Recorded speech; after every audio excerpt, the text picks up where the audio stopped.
ఈ నిరుద్యోగులకు వృత్తి అదేవిధంగా నిరుద్యోగులకు ఉద్యోగ కల్పన చేస్తామనేసి అన్నారు. అయితే సూపర్ సిక్స్ అన్నీ కూడా నేను అమలు చేశాను, ఎవరైనా దీనిపైన మాట్లాడితే నాలుక మందం అనేసి అని కూడా అన్నారు ఆయన చంద్రబాబు నాయుడు. అంటే వచ్చేసాయి ఈ సూపర్ సిక్స్ అన్నీ. చంద్రబాబు నాయుడు గారు చెప్పేదొకటి చేసేదొకటి అని చెప్పడానికి నిదర్శనం మొన్నటి రోజున ఆయన సూపర్ సిక్స్ హామీలన్నీ కూడా మేము నెరవేర్చేశామని చెప్పిన మాటే.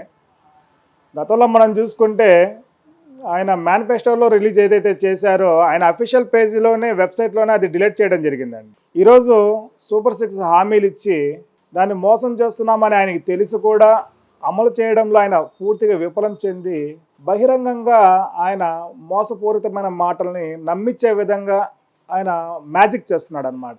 అంటే దీన్ని ఎలా చూడొచ్చురా అంటే అప్పులు విపరీతంగా చేస్తున్నాము, దీన్ని ఏదో ఒక విధంగా కప్పిపుచ్చాలి అనే ఒకే ఒక కారణంతో ఇటు ప్రతి బిడ్డకి 15,000 ఇస్తామని చెప్పేసి చెప్పిన మాట ప్రకారం కాకుండా ఇటు పిల్లలకి డబ్బులు ఇస్తూ చాలామంది తల్లులకి ఇవ్వకుండా అకౌంట్లు కట్ చేయడం జరిగిందండి. అంటే ఇది ఎలా చూడొచ్చురా అంటే గత ప్రభుత్వంలో 63 లక్షల కోట్లు అంటే 63 లక్షల కోట్లు జగన్మోహన్ రెడ్డి గారు రిలీజ్ చేస్తే సేమ్ ఈయన కూడా ఒక 65-67 లక్షల కోట్లు చేయడంతో ఇక్కడ ప్రతి బిడ్డకి అన్నారు. అంటే ఒక ఇంట్లో ఇద్దరుంటే ఇద్దరు, ముగ్గురుంటే ముగ్గురు అని చెప్పడంతో ఒక 1% కూడా గత ప్రభుత్వం ఇచ్చిన దానికి అమ్మఒడి అనేది ఇక్కడ తల్లికి వందనం అనే పేరుతో పెరగకపోవడం అనేది మనం చూడొచ్చు. పూర్తిగా మోసపూరితమైన వాగ్దానం అనేది. అదేవిధంగా నేను నిరుద్యోగ భృతి చూసుకుంటే అది ఎంత పచ్చి మోసంరా అంటే ఒక తేదీ కూడా ఖరారు చేయకుండా నిలకడలేని హామీలు ఇచ్చి పూర్తిగా నిరుద్యోగుల్ని నిరుత్సాహపరచడం అంటారు. ఎన్నికల ముందేరంటే బంగారు పల్లెల్లో పెట్టి మేము పంచపరమాణాలు అందిస్తామని చెప్పేసి ఈరోజు ఇత్తడి కంచెల్లో కూడా కనీసం సద్దన్నం పెట్టే పరిస్థితి కూడా లేదనమాట. దీన్నన్నింటినీ కూడా వాళ్ళకి తెలిసి కూడా దీన్ని కప్పిపుచ్చడానికి మాత్రమే ఆయన ఇంత బహిరంగంగా సూపర్ సిక్స్ హామీలు మేము నెరవేర్చేసాము, ఇంకెవరైనా మాట్లాడితే వాళ్ళకి నాలుక మందమని చెప్పడం జరిగింది. అయితే ఈ నిరుద్యోగులకి ఉద్యోగాలు అనేసి అన్నారు, ఈ ఉద్యోగాలు అనేటివి అసలు ఇచ్చారా? వాస్తవం చెప్పాలరా అంటే అధికారుల దగ్గరే నిరుద్యోగులు ఈ ఆంధ్ర రాష్ట్రంలో ఎంతమంది ఉన్నారనేది పూర్తిగా డేటానే లేదండి. ఎందుకురా అంటే ఈ మాట చెప్తున్నాము, ఈ కూటమి ప్రభుత్వం వచ్చిన తర్వాత వాళ్ళకి తొత్తులుగా పనిచేయడానికే అధికారుల సమయం అంతా కూడా సరిపోతా ఉంది. ఇంకా ప్రజలకి సేవలు ఎక్కడ చేసే టైం అనేది ఉంది. సేవలు చేయాలంటే ఫస్ట్ వాళ్ళ పనులు అధికారులను వాళ్ళని చేయించాలి. అప్పుడు వాళ్ళు నిజంగానే నిరుద్యోగులు ఎంతమంది ఉన్నారు ఈ ఆంధ్ర రాష్ట్రంలో డేటా అంతా కూడా కలెక్ట్ చేసి వాళ్ళకి ఎటువంటి సేవలు అందించాలి, వాళ్ళ కోసం ఎటువంటి సర్వీసెస్ గవర్నమెంట్ నుంచి తీసుకురావాలనేది వాళ్ళు కూడా ఆలోచిస్తారు. అలా కాకుండా ఈరోజు కూటమి ప్రభుత్వంలో పూర్తిగా రాజకీయ నాయకులు అధికారులను వాళ్ళ సొంత ఇలాకాలో పనిచేసే వ్యక్తుల్లాగా ట్రీట్ చేస్తున్నారు. కాబట్టి ప్రతి ఒక్కరికి కూడా అన్యాయం జరుగుతుందని మేము చెప్పగలుగుతున్నాం. ఈరోజు ఎవరైనా సరే సూటిగా ఏదైనా ప్రశ్న అడిగితే ఆ ప్రశ్నకు సమాధానం చెప్పలేక చతికిల పడుతూ మరొక ప్రశ్న లేవదీస్తున్నారు. వాళ్ళు ప్రశ్నకు ప్రశ్న సమాధానం కాదన్న విషయం కూటమి నాయకులు ఫస్ట్ తెలుసుకోవాలి.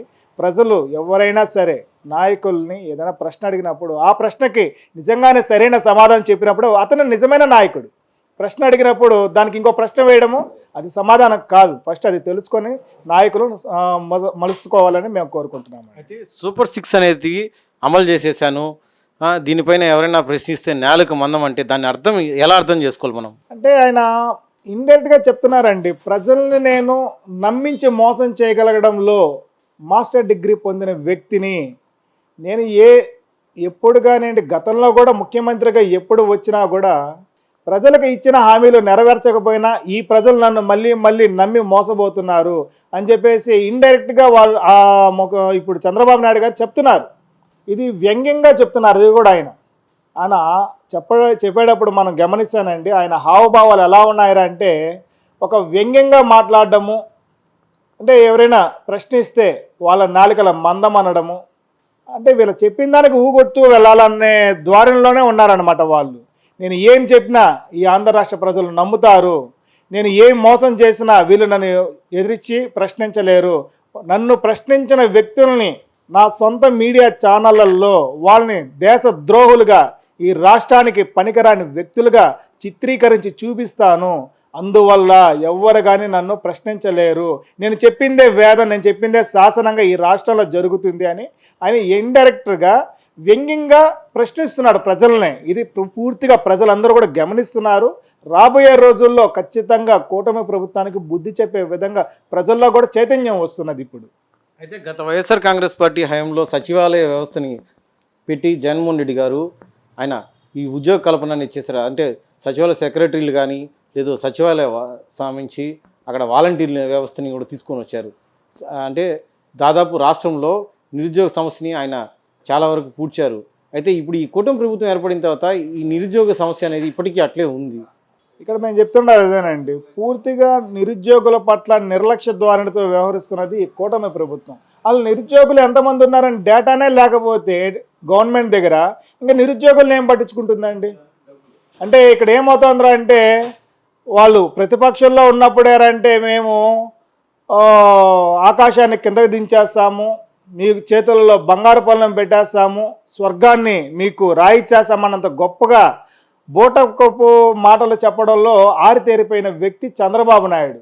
దాన్ని నమ్మి ప్రతిసారి మోసపోతున్నారండి ప్రజలు. ఈసారి అటువంటి పరిస్థితి లేదు. ఎందుకంటే చూసి చూసి చూసి విసుకొచ్చేసింది. ఇంకా జగన్మోహన్ రెడ్డి గారి నాయకుడు ఖచ్చితంగా ఈ రాష్ట్రానికి అవసరం అని చెప్పేసి ఈరోజు ప్రతి ఒక్కరు కూడా అనుకుంటున్నారు. ఎందుకంటే ఇచ్చిన మాట తప్పకుండా ఎంత కష్టమైనా సరే నెరవేర్చి దాన్ని మాట నిలబెట్టుకుంటూ ఇటు ప్రజలకు కూడా సేవలు అందిస్తూ రాష్ట్రాన్ని ముందుకు నడిపిస్తున్నాడు. జగన్మోహన్ రెడ్డి గారి ప్రభుత్వం చూసినారు ప్రజలు, ఈసారి ఈ కూటమి ప్రభుత్వాన్ని చూస్తున్నారు. కానీ ఈ సంవత్సర కాలంలోనే పెద్ద ఎత్తున ఈ దేశంలోనే ఎక్కడ లేని వ్యతిరేకత మూట కట్టుకునింది ఈ కూటమి ప్రభుత్వం. మీరు చూస్తే మొన్నటికి మొన్న వెన్నుపోటు దినం అనేది ఒకటి చేశారు. ఎక్కడ లేని జనాన్ని వచ్చినారా అంటే నిజంగానే అంత జనం స్వచ్ఛందంగా వస్తున్నారా అంటే ఎంత వ్యతిరేకత ఉండాలి ఈ ప్రభుత్వం పైన అనేది మనం అర్థం చేసుకోవచ్చు. ఇప్పుడే ఒక సంవత్సర కాలంలోనే ఈ విధంగా ఉందిరా అంటే గత ఇంకా 4 సంవత్సరాల కాలంలో ఇంక ఏ విధంగా ఉండబోతుంది అంటే కూటమి ప్రభుత్వాన్ని పూర్తిగా నమ్మే పరిస్థితుల్లో ప్రజలు ఎవ్వరు కానీ లేరు. ఆ వ్యతిరేకతను వాళ్ళ సొంత ఛానళ్ళల్లో చూపించడానికి ఇష్టపడడం లేక వాళ్ళు ఈ ప్రజలలో ఉండే వ్యతిరేకతను ఎక్కడ చూపిస్తే ప్రభుత్వాన్ని వ్యతిరేకత ఎక్కువ పెరిగిపోతుందనే భయంతో ఇటువంటి అన్నీ కూడా ఏవి చూపించకుండా మానేస్తున్నారు. అయితే వైఎస్ఆర్ కాంగ్రెస్ పార్టీ చేపట్టిన వెన్నుపోటు దినం అనే కార్యక్రమం బాగా ప్రజల్లో వ్యతిరేకతను చూసేది ఈ కూటమి ప్రభుత్వం. దానివల్లే ఈ తల్లికి వందనం అనేది ఏమైనా అంటే ఎంతో కొంత వేయాలనేసి అని చెప్పేసి వేశారా? ముమ్మాటిగా అండి. ఈరోజు వాళ్ళ డేటా ప్రకారం అనౌన్స్ చేసిన నెంబర్ వేరు, పూర్తిగా అమౌంట్ చెందిన నెంబర్ వేరేనండి.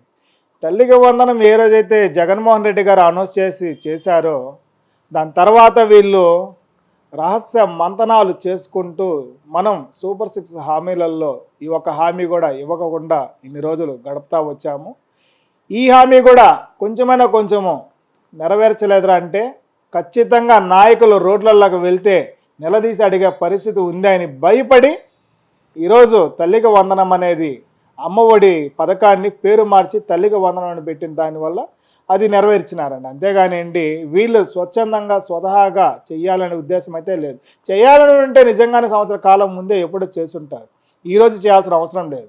అది కూడా జగన్మోహన్ రెడ్డి గారు ఎంతో విశ్వ ప్రయత్నం ప్రజల పక్షాన్ని నిలబడి పోరాడి వాళ్ళకి ఖచ్చితంగా ఈ పథకాలు అందాలి, ఈ పథకాలు అందకపోతే ప్రజలు చాలా తల్లడిల్లిపోతారు, ఈ పథకాల వల్ల పేద ప్రజలు పేద పిల్లలు మంచి విద్య అభ్యసిస్తారు, లేదంటే వాళ్ళ జీవితము సర్వనాశనం అయిపోతుంది అనే ఒక ఉద్దేశంతో ఎన్నో ఉద్యమాలు ధర్నాలు చేసి దీన్ని అమలుపరిచే విధంగా చేశారండి జగన్మోహన్ రెడ్డి గారు.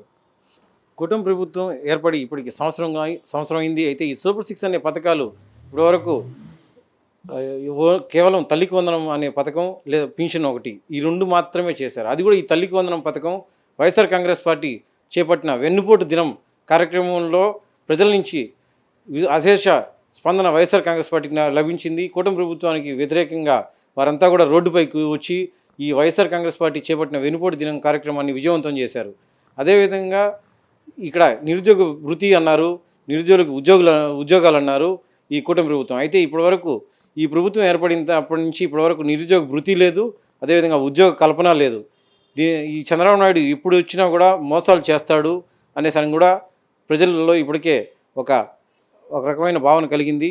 దీనిపైన చంద్రబాబు నాయుడు మోసాలపై రానున్న రోజుల్లో ఖచ్చితంగా ఈ కూటమి ప్రభుత్వానికి ఖచ్చితంగా బుద్ధి చెప్పే రోజులు దగ్గరలో ఉన్నాయి. ఈ రాష్ట్రంలో వైఎస్ఆర్ కాంగ్రెస్ పార్టీ సంబంధించి వైఎస్ జగన్మోహన్ రెడ్డి గారి ఈ రాష్ట్రానికి ముఖ్యమంత్రి కాబోతున్నారనేసి కూడా అంటున్నారు.